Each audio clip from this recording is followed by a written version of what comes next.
I saw a video by a big creator expressing how TheWizardLiz and all the other self-development creators who are women are masculine and are harming the world more because we're teaching other women how to become more masculine and miserable. I actually understood what this male creator was expressing. There were definitely parts of the video where I agreed, but there was also parts of the video where I was disgusted. There's nothing wrong with women who are more masculine, and there's nothing wrong with men who are more feminine because there's someone for everyone. If you get into a relationship being performatively masculine as a man, when you actually get with a woman who's energetically more feminine, it's going to clash. It's not going to work. You'll realize, sure, you can bring home the money, you can pay the bills, but you're leaning on her to lead because you're not an actual leader. Not all men are meant to be leaders. There's a lot of relationships where, yeah, the woman looks like she's more in her feminine and the man looks like he's more in his masculine, but behind closed doors, she's actually the one that's leading and that man prefers it. Let's not shove everyone in silly boxes. Women are multi-dimensional. All women have both femininity and masculinity in them, and the same applies to men. It's a percentage that fluctuates. Not everyone is meant to fit a specific gender role. Let's not move backwards.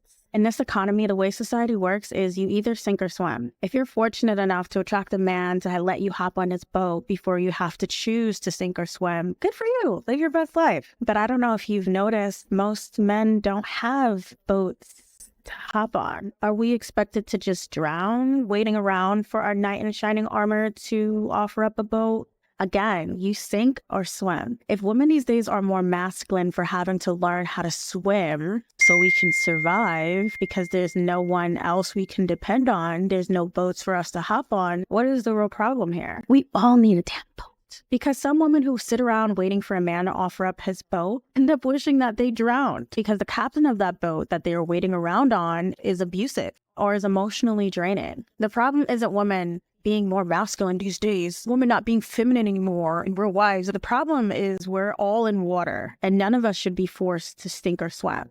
None of us should be working like mules. But that's just the way society works right now. And it's built around a man's biochemistry. Women have a 28-day cycle. Men have a 24-hour cycle. Every day, a man wakes up with the same amount of testosterone to do the work that's needed to put food on the table. As women, we don't function like that, but we're forced to function like that in order to survive. If we're being honest here, women are not made to work every day. But what are we supposed to do?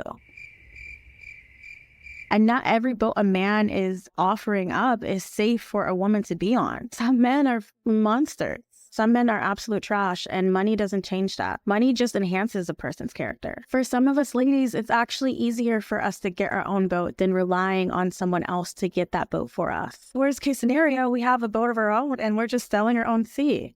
Best case scenario, we have 2 boats to sell on. Variety, abundance, options. So again, sink or swim. Not everyone has the luxury of not being forced into swimming. And even if you do find a boat to hop on before needing to choose to sink or swim, it's in a woman's best interest to learn how to swim before hopping on some man's boat, just in case she's thrown off or she wants to leave that boat. She's not forced into that situation because she has no idea how to swim, because she let men shame her into not tapping into her masculine energy needed to learn how to swim and be a self-sufficient person. It is not a woman's fault for being more masculine. Some of us women are actually meant to be leaders, and it's what this world needs. There's no one size fits all. It's official, and it just burns me to the core to admit this. But can you scroll up just a little bit? Women have more brain cells than men.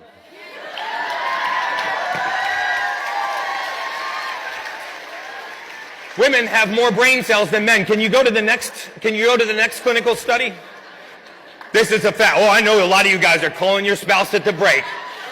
I told you so. In fact, when I found this clinical study, my fiance was in the shower, true story. I ran into the bathroom and I said, "Oh God, babe, you're not going to believe what I just uncovered." She goes, "Duh." So you know what I did for the next 7 days? I tried to find a study that said that that wasn't true. So I found a second study. Can we scroll down here? No, go to the next one, the next slide. Is this the second one? I found a second study and it got worse. They not only have more brain cells, they have more brain cells in the gray matter. They have an increased capacity to process information.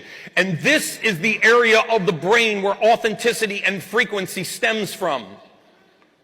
Women have more power to affect the universe around them than men do. This is why women can truly multitask, right? We are not able to multitask. Women actually have the physiology that allows them to multitask. Yeah, right here, there's evidence that women have more gray matter in their brains. I mean, come on, give me a break. Right. A woman has been single for a long time, say like 1, 2, maybe even 3 years. It's not because she's insane.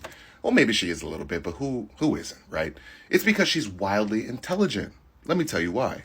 I've said this before on this platform, and I'm going to say it again. The higher she is in IQ level, the more likely it is for her to be single, because she's not going to waste her time, her energy, and her peace on dumbasses. She realizes that it's better just to be alone than date the wrong person, and I think we all should keep that in mind. She needs a man to bring something to the table as much as she's bringing, right? If not more. Women are also looking for men who could actually teach them something. If you can't teach her something or push her to be a better version of herself, you're not really providing value in her life. Trust me when I say this, coming from a single person who's been single for some years now, it's better to be alone than to be fucking miserable every single day of your life with someone who's the wrong person. It's not worth jumping from relationship to relationship. You gotta believe that the right person will come, and if they don't, at least you're not being cheated on. We'll always keep that in mind. Work on yourself. Grow alone first, and then the right person will eventually gravitate towards you.